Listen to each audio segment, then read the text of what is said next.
mutualismo. Mutualismo es cuando esa simbiosis hace que los dos organismos se beneficien, ¿no es cierto? Los dos. En cambio, el comensalismo, exactamente, uno se beneficia y el otro no se perjudica. Y en el parasitismo, el otro se perjudica. Eso es lo que vamos a ver ahora, ¿no? En donde hay un hospedador y un parásito. ¿Sí? Los parásitos tienen una distribución universal. No hay lugar donde no haya parásitos. Hasta aquí hay parásitos. No lo mire, profe, no lo mire. No lo mire, profe. Protozoos, helmintos. Lo que normalmente nos viene a la cabeza cuando hablamos de parásitos son gusanos. Pero no solamente hay gusanos, también hay protozoos. Organismos unicelulares que se comportan como parásitos. Helmintos, los gusanos. El compromiso puede ser intestinal, puede ser sanguíneo y puede ser tisular. Y de acuerdo al lugar donde están parasitando, es el examen que vamos a pedir. Puede ser, por ejemplo, biopsias. Sí, puedo encontrar en las biopsias parásitos. Puede ser, por ejemplo, un examen sanguíneo. Sí, ahí también puedo encontrar hemoparásitos, por ejemplo. Puede ser, por ejemplo, heces. También puedo encontrar parásitos. Pueden ser líquidos biológicos. También puedo encontrar en líquidos biológicos otros parásitos. La mayoría son de naturaleza crónica. Largos periodos de incubación. No sé si hemos oído siempre lo común, la solitaria. Vive ahí años y años con la persona, ¿no? Se debe realizar una historia clínica correcta. Mucha importancia tiene la parte epidemiológica para poder saber a qué parásito puede estar infectando. Por ejemplo, una persona que va a un lugar donde hay un alto índice de malaria podría tener ese tipo de hemoparásito. Una persona de Estados Unidos o de Europa que viene a Sudamérica podría tener algún tipo de parásito. Y sobre todo, por ejemplo, si un intercambio de entre médicos viene acá y se va, por ejemplo, a una zona de menor desarrollo. Incahuasi, Cañanes, ustedes podrían tocar por ahí en sus alumnos, ¿verdad? O podría tocarle en la Sierra de Lima, porque como ustedes son filiales norte, podría tocarles el sorteo de Lima o el examen de Lima. Y podrían irse a la zona sierra, en donde, por ejemplo, allá, en Paz, en esas zonas, hay un poco más de chagas que acá. ¿No es cierto? Entonces, la sospecha diagnóstica es de acuerdo al lugar donde se supone adquirió la infección. Para los casos oportunistas, actualmente, con el VIH y con otras enfermedades que nos dejan inmunodeprimidos, otras como por ejemplo diabetes, que son crónicas, pueden ponernos inmunodeficientes. ¿Qué parásitos, por ejemplo, estarían ahí? Los coccidios, ¿no? Por ejemplo, ahí tienen a la Citospora, a la Citosporidium, ¿cierto? Aunque Citospora no tanto es para inmunodeficientes. Seleccionar el análisis. Tenemos que ver la sensibilidad y percepción de cada prueba. Algunos parásitos tienen huevos muy parecidos, tan parecidos que no voy a poder determinar si es uno u otro. Entonces voy a necesitar una prueba especial, hacerlo crecer hasta larva para poder diferenciarlo. Entonces la utilidad de la prueba es de acuerdo al parásito que yo estoy sospechando. ¿Se entiende? Si tengo que hacerlo crecer, lo haré crecer, si no, no. Entonces tengo que ver la sensibilidad y especificidad de cada prueba. El procedimiento de toma de muestras, según el cuadro clínico y la sospecha diagnóstica. Algunos parásitos necesitan, por ejemplo, que estés con fiebre. Es mejor, es más sensible. Otros, según cuadro clínico, sospecha diagnóstica, de acuerdo al parásito que estoy sospechando. Por ejemplo, si estoy sospechando que es una hidatidosis, entonces mi prueba de repente será una ecografía, ¿verdad? Un quiste hidatídico. O de repente otra prueba, si es que estoy sospechando en un echinococcus, o de repente estoy sospechando en una tenia, o en un enterobius vermicularis, ¿no es cierto? Bien. Tienen entonces métodos de laboratorio. ¿Cuáles son los métodos de laboratorio para poder hacer el diagnóstico de parasitosis? Examen directo de muestras fecales. Entonces hablamos ahí de enteroparásitos, aquellos parásitos que comúnmente se nos viene a la mente cuando hablamos en el común de parásitos, aquellos que van a infectar la vía digestiva, enteroparásitos. Examen de frotis sanguíneo, parasitosis tisulares. El frotis sanguíneo, como por ejemplo malaria, ¿no es cierto? Leishmania. Exámenes de sección corporales, urogenital, esputo, aspirados, biopsias, cultivo para enteroparasitosis y también para parasitosis tisulares, inmunodiagnóstico y diagnóstico molecular. Recuerden que algunos parásitos van a estar, por ejemplo, en el cerebro. ¿Sí? Por ejemplo, ¿qué otro? ¿Qué otro? Amebas. Muy bien, entonces todos ellos a veces no son de fácil acceso al lugar donde yo voy a estudiar. Es necesario algunas pruebas moleculares o serológicas o de cultivo en algunos casos, ¿no es cierto? Depende del lugar donde están, depende de lo que estoy sospechando, es el examen. Los enteroparásitos, hablando solamente de los enteroparásitos, los primeros que están acá, tienen una alta incidencia por condiciones favorables de higiene. 34% de niños, prevalencia, entre 1 a 4 años tienen enteroparásitos. 34%, estamos hablando más de la cuarta parte. Por lo tanto, si ustedes ven, de entre 4 niños, 1 tiene parásitos. ¿Se entiende? Menor rendimiento escolar en niños, eso es lo que genera menor capacidad de trabajo en el adulto, si es que fuera un adulto. Clasificación, pueden ser helmintos, protozoarios. Y dentro de los helmintos tienes los nematelmintos o gusanos cilíndricos, ¿no es cierto? Y los platelmintos o gusanos planos. Dentro de ellos están los céstodos y los tremáticos. ¿Sí? Y los protozoarios, que aquí tienen su clasificación. Isópodos o amebas, tenemos como ejemplo entamoeba astolítica, ciliados como el Vanadillium coli, flagelados, y ahí tienes por ejemplo hemáticos y tisulares como Leishmania y Trypanosoma, y cavidades naturales como Trichomona vaginalis y Giardia lamblia, dentro de los flagelados. Y tienes esporosos o coccidios, ahí tienes a los hemáticos y tisulares como Plasmodium, Toxoplasma, y cavidades naturales como el Cryptosporidium, como ejemplos. ¿Sí? Miren el cuadrito, en las amebas. Tienen ahí a la entamoeba histolítica, a Blastocitis hominis como los patógenos humanos, dentro de los demás, ¿no? Donde vas a encontrar trofozoitos y distintas formas para el diagnóstico. ¿En dónde vas a encontrarlo? En ese. Mira esta, los flagelados. Tienes a Giardia lamblia, Entamoeba fragilis, trofozoitos o quistes, son patógenos para el humano. Tienes otras, ¿no? Que como no son patógenos, lo que nos podría indicar de repente es que están predispuestos, si que encuentro esto, a tenerlos, pero que no los tienen todavía. Entre los ciliados habíamos visto Plasmodium coli, también en heces, y dentro de los coccidios, varios de ellos oportunistas, como Isospora, Cryptosporidium. También tenemos Cyclospora cayetanensis, que en 1993, ¿dónde fue descubierto? Cayetano Heredia. Ahí está, por una doctora que hizo su investigación. Encontró que Cyclospora era otro coccidio más, ¿no? Que estaba produciendo diarreas en pacientes. Ese sí contenido novenal, ¿no? Y que son patógenos. Lo vamos a encontrar como ooquistes. Un poquito más grande la Cyclospora que el Cryptosporidium, ¿no? Casi el doble en el tamaño. Luego pasamos a los gusanos. Dentro de los gusanos tenemos a los platelmintos. Entre los platelmintos habíamos dicho que están los tremátodes y los céstodes. Dentro de los tremátodes tenemos a Fasciola hepática, o sea, son planos pero no acintados. ¿Se entiende? Fasciola hepática, paragónicos. Y entre los céstodes, o sea, planos acintados, tenemos como ejemplo la tenia y Echinococos granulosos.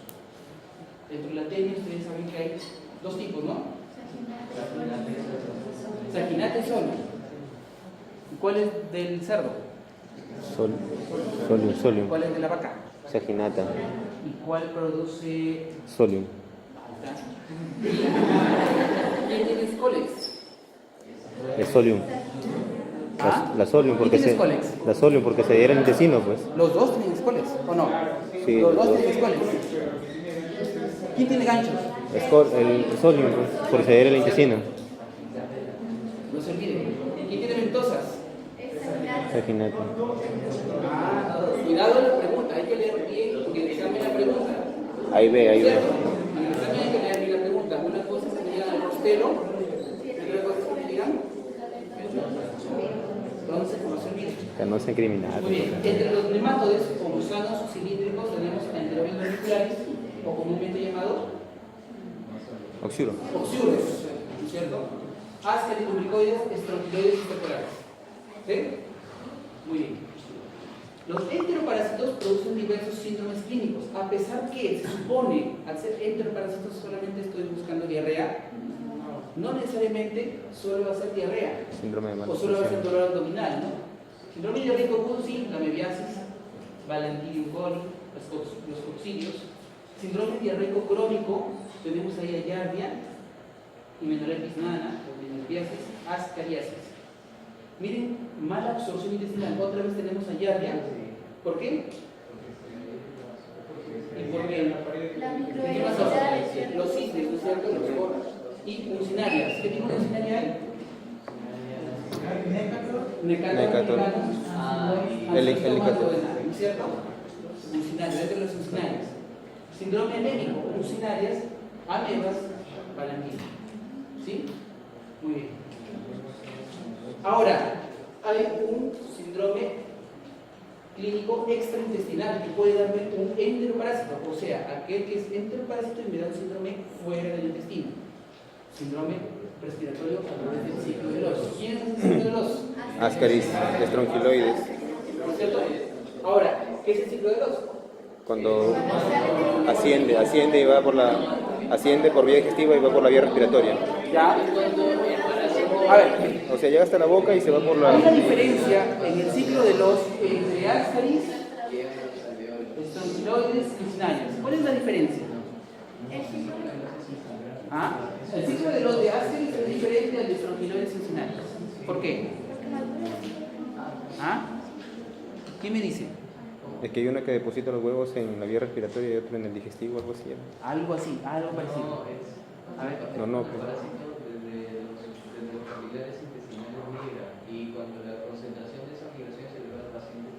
Ya, pero ¿cuál es la diferencia en el ciclo de los de Ascaris con el de estronquiloides y mucinarias?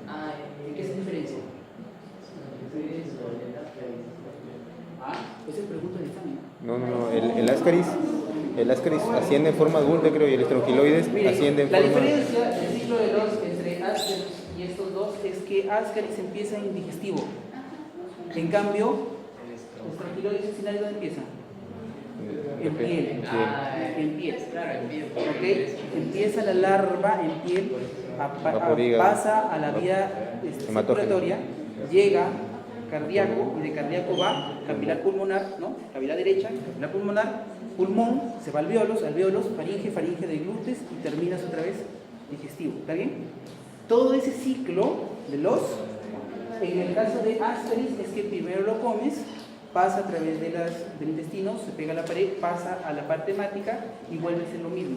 Se va a la cavidad derecha, pasa al pulmón, crece un poco más, va de alvéolo, migra hasta la faringe y lo deglute otra vez. ¿Está bien? ¿Sí? Ciclo de los. Ciclo de los, acuérdense. Eosinofilia. Mucha eosinofilia. ¿Está bien? Porque no solamente se queda acá, se va por distintas partes de tejidos. ¿Ok? Cuadros alérgicos, prurito, anal y nasal. Eso es lo que nos puede producir, por ejemplo, la psoriasis. ¿No es cierto? Son cuadros extraintestinales. ¿Sí? Anorexia, alteraciones neurológicas como insomnio, debido, por ejemplo, en algunos casos a la anemia, ¿no es cierto? Síndromes extraintestinales. El diagnóstico de enteroparásitos lo podemos hacer, por ejemplo, a través de examen de muestras fecales. La identificación de parásitos intestinales a través de examen directo, técnicas de concentración, técnicas de tinción, cultivos, menos frecuente, inmunodiagnóstico, o sea, a través de ELISAs, antígeno anticuerpo, serología, o técnicas moleculares. ¿Sí? Bien. El diagnóstico de enteroparásitos lo puedo hacer a través de exámenes de muestras fecales y tejidos, sangre y piel. Los estadios más frecuentes en que yo los encuentro, por ejemplo, en el caso de protozoos son trofozoitos, quistes o quistes, cuando se trata de coccidios. Y los segmentos, huevos, larvas, parásito entero, fragmentos, como por ejemplo las proglótides, ¿verdad? ¿De dónde son los proglótides? De la tenia. ¿No es cierto? En algunos casos, por eso es importante, en la muestra, en la misma muestra del heces yo puedo encontrar partes del parásito adulto o lo puedo encontrar entero. Muchas veces nos vamos de frente a la microscopía sin haber visto bien la muestra, estando ahí el parásito. Como médicos a veces simplemente siendo según puedo observar las heces de la persona y ya está. sin necesidad de mandarle huevos. Y es posible de que con las heces no salga nada. Muestra También es tarea. posible. Es por ello que incrementamos la posibilidad de encontrarlos a través del examen Ese sería. serial. ¿Se entendió? ¿Sí? Para la toma de muestras, si no lo voy a procesar inmediatamente, puedo usar conservadores. Conservadores como por ejemplo alcohol polinílico, PBA, fórmula 10% o el MIF, mertiolato y yodo común. Si hay contaminación con orina o agua, entonces se van a extraer los troposoditos. Entonces tengo que rechazar esa muestra. ¿Se entendió? Porque no voy a encontrar muestra, o puedo encontrar poco. Entonces empezamos con el examen directo. El examen directo, macroscópico y microscópico. En la parte macroscópica ya lo hablamos, ¿cierto? Vamos a observar consistencia de las heces, formadas, grandes, acuosas, presencia de moco, sangre, larvas, gusanos adultos, probóscides, etc. ¿Sí? En cambio, en el microscópico es rápido, sencillo, económico. Lo único que tengo que hacer es que las heces se tienen que de alguna forma mezclar con solución salina y luego lo pongo en una lámina portaobjeto. Le puedo colocar, por ejemplo, Lugol o lámina y laminilla y lo puedo observar al microscopio. El Lugol, para darle color, puedo observarlo mejor. Puedo encontrar si son muestras frescas, troposoditos móviles, larvas pequeñas, ¿no? Son un poco más grandes. Mejora si es seriado. 3 muestras, un parasitológico seriado, ¿cierto? Sí. Pobre si solo es una muestra, pequeñas cantidades de heces en donde de repente se puede pasar y no lo encontramos, ¿sí? Pero es preferible hacerlo así. Miren acá un troposodito y un quiste, ¿no? Ustedes van a encontrar, por ejemplo, restos de glóbulos rojos, pueden encontrar los núcleos, ¿no? Pueden encontrar callosoma, ahí más o menos se encuentra un kinetoplasto, que es el ADN del parásito. Ustedes encuentran acá diferentes coloraciones de entamoebestolítica. Ahí lo encuentran, por ejemplo, en la coloración tricrómica y el rubor. Generalmente es el que más usamos. Cuando hacemos el examen directo, ¿no? Rubor. Bien, ahí tienen un gráfico, un esquema de Yardia. Tienen su estilo, que vendría a ser su esqueleto de Yardia, el carizoma, tienen el disco succionador, tienen el núcleo, el flagelo, el cuerpo para avanzar. ¿No? Tanto el troposodito como el quiste, cualquiera de los dos pasos lo puedo encontrar en el examen directo. Aquí tienen quiste de Yardia en Lugol, acá el troposodito con tribina, acá tienen el troposodito de Yardia, coloración tricrómica y hematocilina férrea. A veces utilizamos coloración para poder observarlos. Si no, a veces se pueden confundir con los detritus y otros restos. Tenemos técnicas de concentración. En algunas ocasiones, cuando hay poca densidad parasitaria o pocos huevos, entonces podemos, o quistes, ¿no? Aumentan el número de parásitos, tenemos diferentes técnicas de concentración. Como su nombre lo indica, lo que voy a tratar es de concentrar la mayor cantidad de huevos, quistes, larvas que pueda tener la muestra. Lo que hago, detectan el 40-50% más que el método directo. Separan los componentes parasitarios de los detritos fecales utilizando un líquido de densidad elevada. Se basan en 2 principios generalmente: sedimentación y flotación. Tenemos 2 técnicas más usadas: la técnica de concentración de Faust y la técnica de concentración de Ricci. El fundamento de Faust es a través de la flotación. Se entiende que lo que va a quedar flotando son los huevos y quistes de los parásitos, ¿sí? Mientras que en el Ricci es sedimentación con éter, va a quedar en el fondo. ¿Se entendió? ¿Sí? ¿Qué es lo que se hace? Fase previa. En los 2 métodos de concentración lo que se hace a la muestra de heces, que así viene, ¿no? Con su palito para poder manipular la muestra, se añade solución salina. Luego de mezclar con un palillo de vidrio, por ejemplo, lo que se hace es filtrarlo. Se usa papel filtro. Ese sobrenadante es el que se estudia. Ahí es donde van a estar los huevos, ahí es donde van a estar los quistes. Claro, más difícil porque no pasan en papel filtro, ¿no? Este es el método de Faust. Entonces, mezclas 10 gramos de heces con 50 mililitros de solución fisiológica o agua de caño, Generalmente solución que se usa, ¿no? Tamizar a través de un colador metálico y luego filtrar sobre gas alimento. Por si acaso esto una vez en un examen, muy falso. Recoger 10 mililitros de filtrado sobre un tubo centrífugo y centrifugar 5 minutos. Lo que haces es simplemente lo mezclas, luego de esa mezcla lo pasas a un filtrado. Lo que has filtrado, lo que está aquí, lo pasas a un tubo, 10 mililitros nada más. Esos 10 mililitros lo que haces es centrifugarlo. Luego de centrifugarlo, lo que queda arriba lo descartas. Vuelves a llenar con otra vez suelo y vuelves a centrifugar, y lo que queda arriba lo descartas otra vez vuelves a llenarlo, 3 veces lo haces, y luego lo vuelves a centrifugar y lo descartas. De tal forma que el sobrenaante queda ya más limpio. ¿Se entiende? Agregar a ese sedimento final 2 a 3 mililitros de solución de sulfato de zinc, que es la sustancia que nos va a permitir que flote, ¿no? Al 33% y homogeneizar con varilla de vidrio. Luego de esos 2 o 3 mililitros completamos el tubo con sulfato de zinc y se vuelve a centrifugar. ¿Sí? Luego de centrifugar, en la película que queda arriba tenemos que colocar un asa bacteriológica y esas gotas se colocan en una lámina por objetos, se cubre con una laminilla y se puede observar. Como están concentrados, vamos a poder tener una mejor cantidad de huevos o quistes. ¿Entiende? Bien, entonces aquí está graficado. Luego del filtrado, pasamos del filtrado que hemos visto aquí, el filtrado que queda, pasamos a un tubo. El tubo lo lavamos 3 veces, ¿no es cierto? Colocamos el sobrenaante y nos quedamos con solo la parte final. Colocamos la solución de zinc y luego volvemos a centrifugar.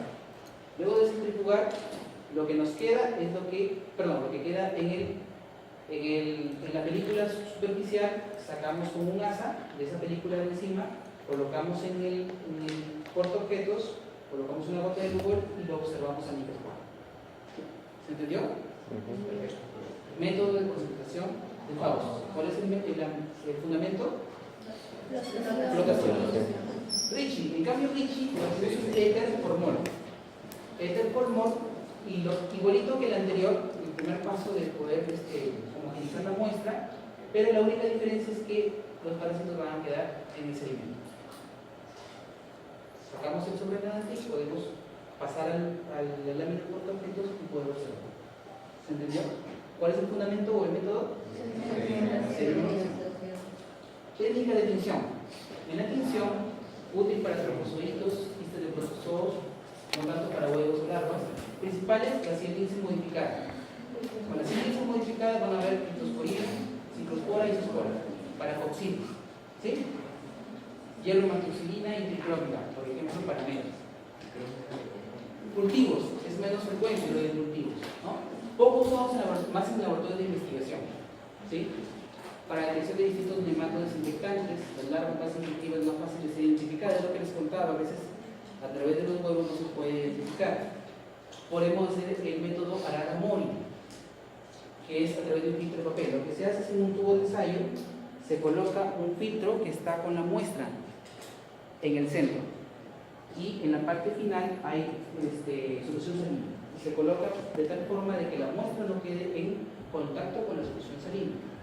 Luego de 7 días aproximadamente, lo que se ve es que han crecido los huevos en larvas y podemos observarlo al microscopio y de esa forma poder determinar qué tipo de parásito es, porque no lo puedo diferenciar entre huevos. ¿Sí? Muy bien. Y especies, por ejemplo, que se hace para cultivos estronquiloides, succinales y con huevos de. Este es el método de Arara-Mori, ¿no? Este es el papel filtro, aquí está la muestra, ¿sí? No debe chocar en ninguna parte, y esta es la parte donde va a estar la solución salina. ¿Sí? Se coloca dentro de un tubo y se coloca en incubación aproximadamente 7 días y luego se vuelve a leer. ¿Sí? Inmunodiagnóstico, ELISA, inmunoblot, ¿no? Algunos casos, por ejemplo, puedo tener anticuerpos específicos, sensibilidad y especificidad variable. Algunos lo hacen a través de suero, otros lo hacen a través de heces. se trabaja las heces y se coloca las tiras para ver si hay reacción, si hay antígenos. Entonces van a marcar y vamos a poder hacer el diagnóstico cuando sobre todo los métodos tradicionales son negativos, ¿sí? Es decir, que la concentración expresa o los métodos de concentración en general, por ejemplo, para mediasis, para hipofosforía y para diarreasis. Muchas veces hay pacientes que por años están siendo investigados por diarrea crónica y nunca encuentran cuál es la causa. Y de repente hacen el estudio y encuentran que era diarrea, a pesar de que habían tenido muchas muestras de heces seriadas y nunca encontraron diarrea. ¿Se entiende? ¿Sí? Lo hacemos a través de un diagnóstico. Técnicas adicionales. Una que es conocida, la de Graham, ¿verdad? La cinta en la noche, para el bebé sobre todo. Se aplica la regional, luego se pega en un portaobjeto y se observa el microscopio de 3 a 5 muestras en 10 seguidos. Se encontraría el módulo de y el CATO-CAS es para poder hacer recuento de huevos de niños. Recuento de huevos, ¿por qué? Porque la técnica de CATO-CAS utiliza una cantidad conocida de heces. Por ejemplo, es como una plaquita que tiene un círculo en medio que tiene una concentración conocida. Esa concentración en medio es la que se va a llenar con heces. Se sabe, de acuerdo al diámetro de esa perforación que tiene en el centro circular, si es 41 punto y algo de gramos de heces o si es 50 gramos. Y según eso es el factor por el cual yo voy a multiplicar luego de la lectura de huevos. Es decir, pongo la lámina por objetos, pongo la placa, lleno la parte central, que ya tiene una concentración conocida de heces, saco la placa y esa cantidad de heces que tengo ya está estandarizada. ¿Se entiende? Luego coloco, por ejemplo, glicerina, lo tapo y luego lo mido en el microscopio. A la hora que yo cuento la cantidad de huevos, luego lo multiplico por un factor que está determinado por la cantidad de gramos que tiene esa placa. ¿Se entendió? Y entonces de esa forma yo puedo comparar trabajos de investigación. ¿Cuántos huevos encontré acá? ¿Cuántos huevos encontré en otro trabajo? De acuerdo a la cantidad de ese estudio. ¿Se entiende? La densidad de huevos. Otro método es el de Berman, que es un termotrofivo, es decir, por calor. Las larvas migran a través del calor y eso, por ejemplo, es para estrontiloides circulares. Esto generalmente ya no se utiliza. En el laboratorio yo nunca lo he visto. Parásitos no patógenos observados en materia fecal. Esto de la Pseudomonas coli, Pseudomonas apicolectis, Cultivaris, Pseudomonas nana, Trichomonas huminis, no son patógenos. Pero el hecho de que estén presentes, ¿qué significa? Que el paciente tiene hábitos con riesgos de posición de microorganismos fecal oral. A pesar de que no son patógenos, si los encuentro, quiere decir que necesitan educación. ¿Cierto? El paciente tiene riesgo de adquirir otras partículas que esos son patógenos. Indicaciones a pacientes con estas partículas: mejor lavado de manos, ingerir alimentos bien lavados, preparados con adecuada higiene, no necesario tratamiento, porque no son patógenos. ¿Ok? Listo. Bien, dentro de los parásitos tisulares, que es la última parte ya, en los parásitos tisulares es lo que ustedes van a ver en sus seminarios, ¿no es cierto? Ahí encontramos una distribución mundial asociada a factores ambientales como por ejemplo la humedad, como por ejemplo las lluvias, ¿no es cierto? Como por ejemplo el clima. Parasitarios, factores parasitarios de acuerdo a su patogenicidad, su virulencia. El huésped también, ¿no? Si es que tiene, por ejemplo, una predisposición.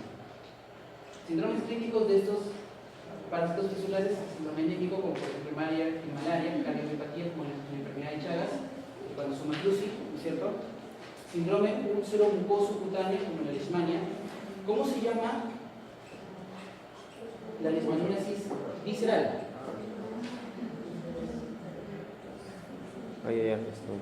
¿Uta o espundia? Era... Pregunta del examen. Uta, no. Espundia.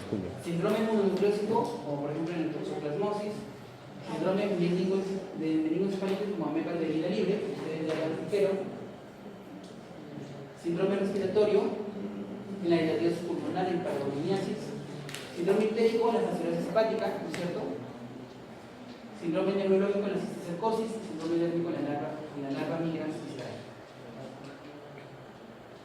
Para las parasitosis tisulares, como están en tejidos, podemos hacer examen de flujo sanguíneo, examen de secreciones corporales. ¿Qué secreciones pueden ser? Genitales, esputo, aspirados, biopsias, requieren de muestras accesibles en su mayor parte por procedimientos invasivos.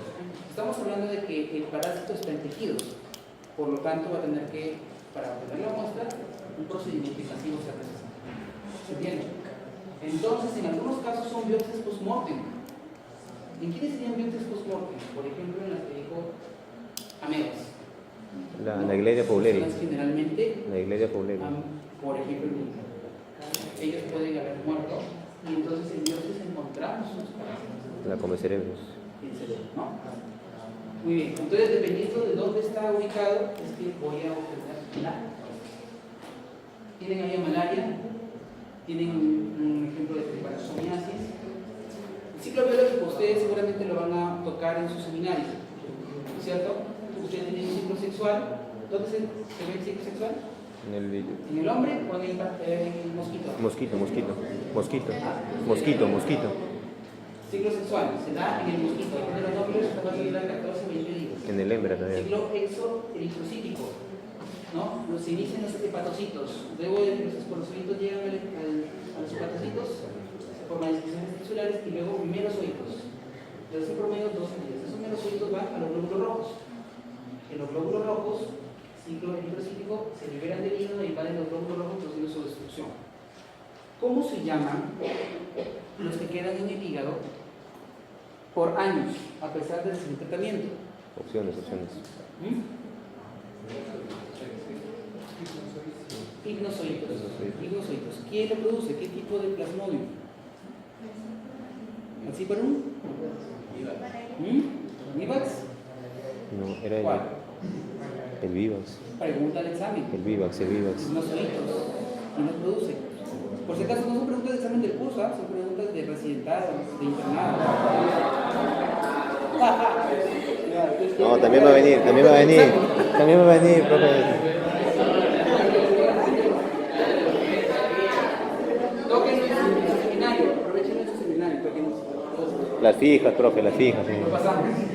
Entonces, el diagnóstico lo hacen con gota gruesa, con protis, lo podemos hacer, ¿cierto? Gota gruesa para tener mayor densidad.